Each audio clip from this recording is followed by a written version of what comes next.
Электрондық паспорт деп қазірде бір даурығу жүріп жатыр.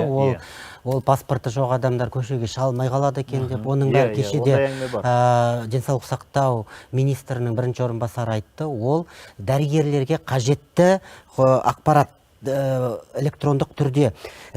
Жалпы мынау вакцинациялау электрондық паспорты деген бізде кез келгенімізде карточка вакцинация деген емханамызда бәрімізде бар ол.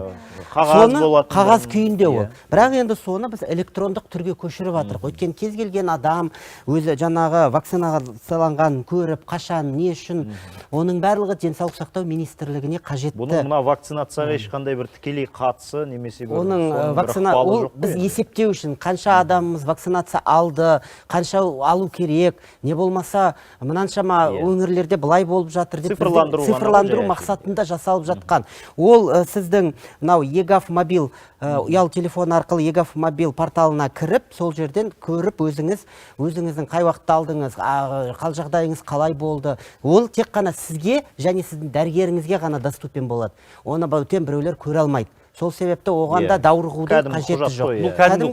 Ол бұрыннан келе жатқан құжат. Ол бәріміздің жаңағы емханада бәріміздің карточкамызда жазылып тұрады. Анау 36 жасында мына вакцинаны алды, анау деп сол, мысалы мектепке барған кезде де мектепте талап етеді ғой. Карточка вакцинации деп бала мектепке. Сол сияқты құжат ол. Тек қана сол жаңа ковидке қарсы салынды дейді. Ол жерде тек қана ковид емес, болашақта барлық вакцинаның ақпараттары енгізіледі.